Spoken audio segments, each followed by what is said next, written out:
Today I want to look at a useful technique, or I find it useful, where you can play major and minor chords with just 2 or 3 notes rather than the full chord, while still conveying all that emotion. And we'll also look at sevenths as well, because they're interesting. And we're going to be using something called dyads and triads. Dyad just means 2 notes, triad means 3. First, we need to look at how a chord is constructed. So I'm going to use E purely because it gives me an open E string. You usually do it in C because it's a bit more simple to work out, but bear with me, I'll put pictures up to show you the finger positions. But play the E major scale.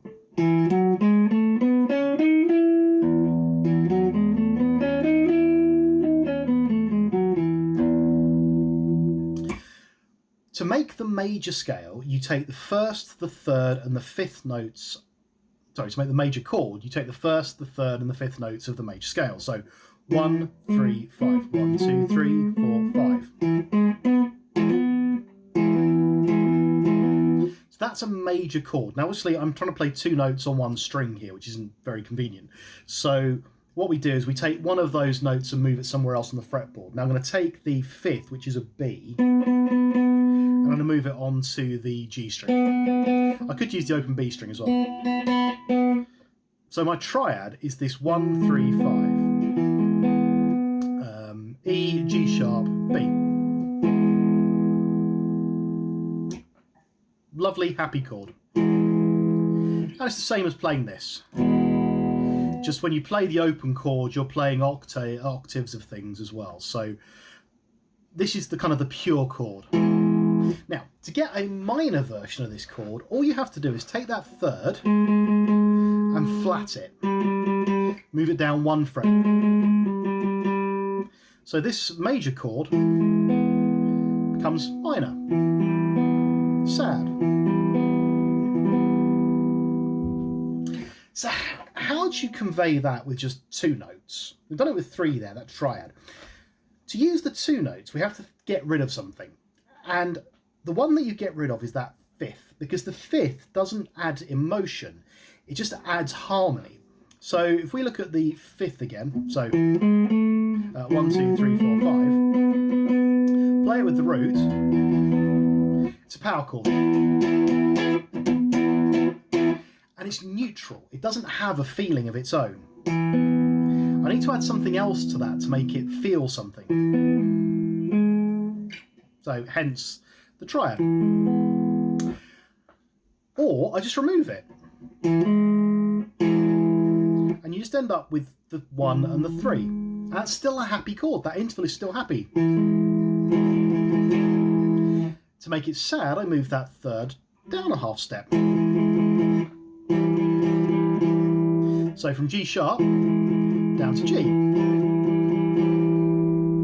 Now I can show this a bit more easily if I move that third up a little bit. So here is my G sharp. On its own, doesn't do anything. Because you've got E in your mind, you might be hearing a major and a minor there. If we play the E and drone it, happy, sad. So just that 1 note difference can make a huge difference to your ear, because you're trained to hear happy and sad when you hear that. Now you can do that with any of the notes in the major scale. So, with any scale. So 1, just the octave. 2, wants to resolve back down to 1. 3, a lovely major chord, we like that.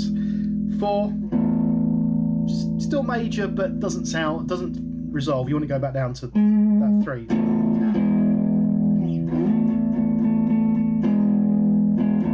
5, that nice neutral power chord. 6, wants to resolve down to 5.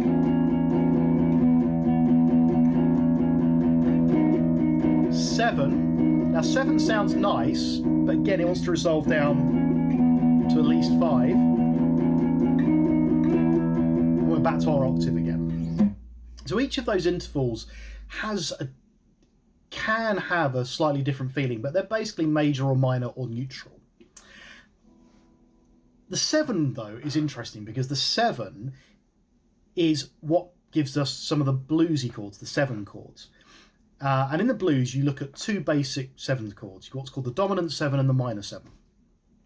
And all you do to get the 7 chord is you add a flat 7, not the 7 from the scale. It's the flat 7. 1, 2, 3, 4, 5, 6, flat 7. Now, it might not sound right, but when you add it to other notes, so take our 1 and our 3 and add our flat 7, it's kind of bluesy.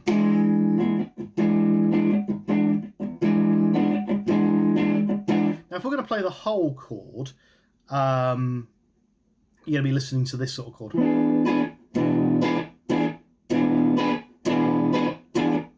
And then a minor version of that will be. And you can do the minor version in this triad. So here's my major. Oh, sorry, here. I can make that minor by going down to that flat third.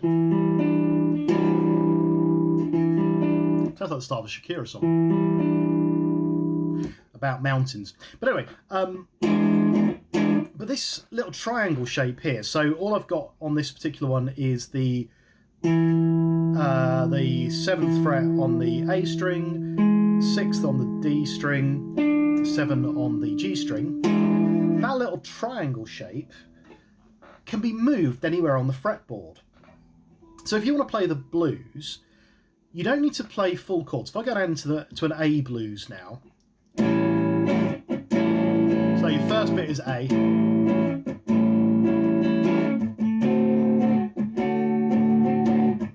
You're going for a D7, A7 again, E7, D7, A7. Okay, so that's your basic blues kind of thing, and it's actually funny enough. It's 1, 3, 5.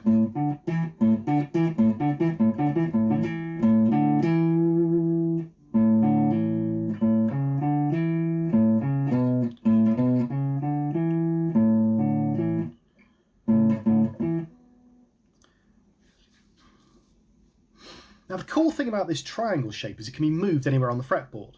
So if we were going to play a blues, so I'm going to play an A blues, which is the 1, the 4 and the 5. So 1, 2, 3, 4, 5. And you'd play it with kind of this dominant 7 chord. You start with your 1, your A, your 4, which is D, back to A, up to E, which is 5, back down to your D, back down to your root, which is your A. That's cool. But if I take the triangle shape and I start on the root of A, then I put my 3rd in, then I put my flat 7 in. Okay. That's my A7, and then I can move that entire shape across one string. That's my D7. Up, E, D, A.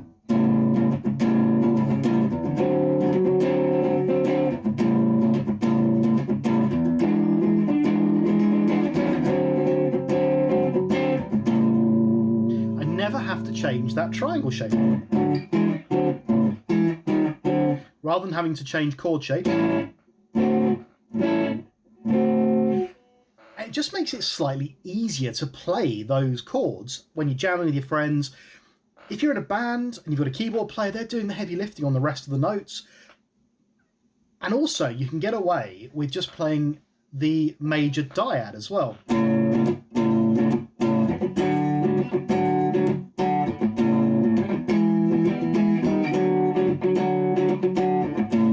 So if your bass player is playing along on the 7s,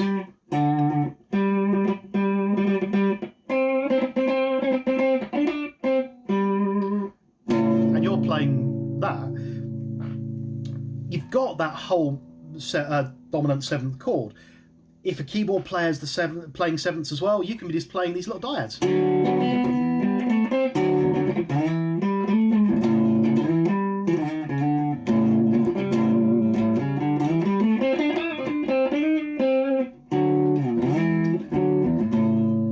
It just gives gives your hand a little bit less to be worrying about if you're trying to play lead. And you just want to outline a bit of the chord, just to remind people where you are. And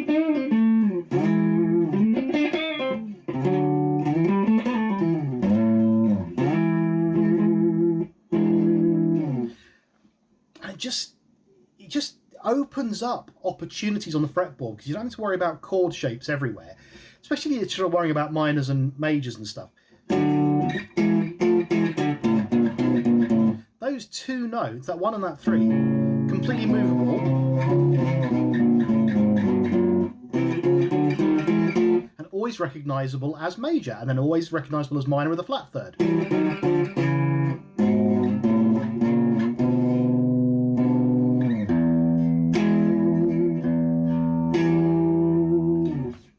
So there you go. Getting emotion with that third, getting some blues with that flat 7, all possible with very few notes. So go and investigate triads, because they are the most important part of chord work on a guitar. Think about dyads. Think about what 2 notes you can play that convey the emotion that you want to convey with what you're playing. Because boiling it down to just 2 notes can open up a whole world of opportunities on the board without having to think too hard about all the other stuff going on. And if you're playing lead work, you can playing those 2 notes and working out what intervals sound nice together over the chord sequence can give your solos just a slightly bigger feel to them, a bit more harmony. So yeah, I hope you found that interesting. Let me know in the comments below if there's anything else you'd like me to do in these little tutorials. I do them from time to time. Like, subscribe, and I'll see you again soon. Cheers.